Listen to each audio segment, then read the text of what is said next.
अक्टूबर में जारी अपनी राष्ट्रीय सुरक्षा रणनीति में अमेरिकी राष्ट्रपति जो बाइडेन ने घरेलू स्तर पर लोकतंत्र को पहुंची क्षति की भरपाई करने का वादा किया था। हालांकि ऐसा होता नहीं दिख रहा। अमेरिकी इतिहास में पहली बार किसी पूर्व राष्ट्रपति पर अभियोग से ये लगता है कि पहले से ही कड़वाहट में रह रहे अमेरिका में ये खाई और चौड़ी होगी। राष्ट्रपति के रूप में राष्ट्रीय स्तर पर मेल मिलाप और देश को दिलासा दिलाने के बजाय बाइडेन अपने पूर्ववर्ती डोनाल्ड ट्रंप जितने ही विभाजनकारी सिद्ध हुए। दूसरी ओर अभियोग की परतें खुलने के बाद ट्रंप के खिलाफ मामला उम्मीद से कमजोर लगता है। यहाँ तक कि पार्टी में ट्रंप के प्रतिद्वंदी एवं आलोचक रहे मिट रोमनी जैसे नेताओं ने ट्रंप के विरुद्ध मामले को खारिज करते हुए उसे राजनीतिक एजेंडे से ओतप्रोत बताया। वही विधि विशेषज्ञों का मानना है कि राजनीतिक प्रतिद्वंदियों के पीछे पड़ना एक खतरनाक चलन स्थापित कर रहा है। ये बात गौर करने वाली है कि ट्रंप के विरुद्ध मामला चलाने वाले डिस्ट्रिक्ट अटॉर्नी भी बाइडेन की पार्टी से जुड़े हैं।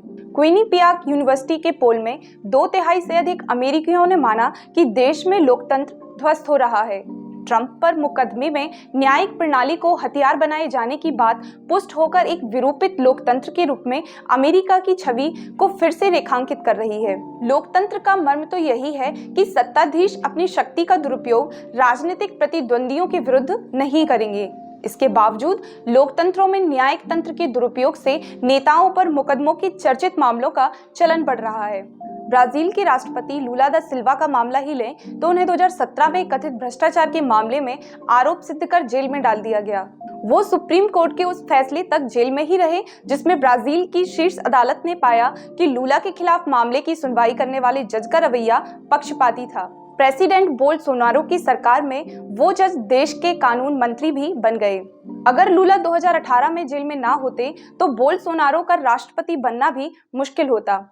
अगर फिर से बात करें अमेरिका की तो बाइडेन जिस तरह अपने राजनीतिक प्रतिद्वंदी पर कानूनी शिकंजा कसने में लगे हैं उससे अमेरिकी समाज में विभाजन और गहरा होने के साथ ही ध्रुवीकरण बढ़ेगा।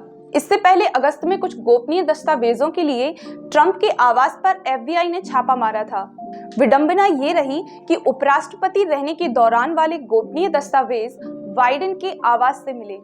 बड़बोलापन भले ही ट्रंप की पहचान रही है, पर यह भी सच है कि राष्ट्रीय सुरक्षा और विदेश नीति को लेकर उनकी ईमानदारी और बेबाकी ने उन्हें डीप स्टेट का निशाना बना दिया। उसके साथ मिलीभगत और महाभियोग के 2 असफल प्रयास इसी के परिणाम रहे। इसमें कोई संदेह नहीं है कि दुनिया भर में लोकतांत्रिक नैतिकता और मूल्य भारी दबाव में है।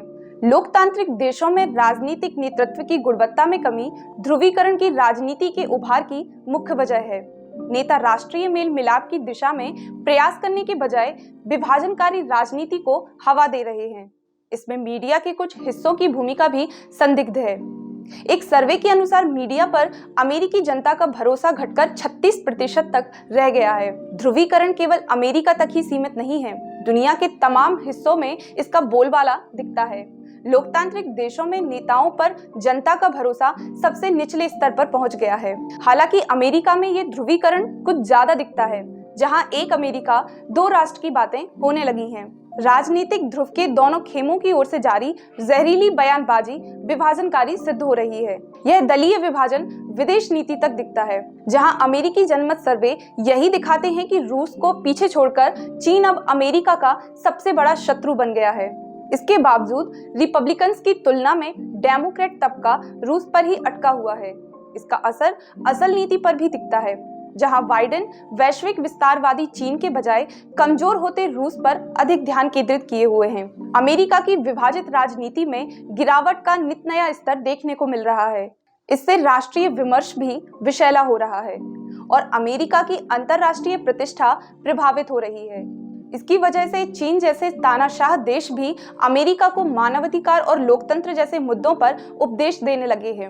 अपने दरकते लोकतंत्र को संभालने के बजाय अमेरिका अपने हितों की पूर्ति के लिए रूस, म्यांमार और ईरान तक तमाम देशों में सत्ता परिवर्तन कराने के मकसद में जुटा है। वो भारत सहित तमाम देशों को मानवाधिकारों की बिगड़ती स्थिति पर भाषण देता है, जबकि अमेरिका में हर साल पुलिस 1000 से अधिक लोगों को मार देती है। पुलिस द्वारा अश्वेतों की पिटाई और हत्या के मामले वहां लगातार बढ़ रहे हैं।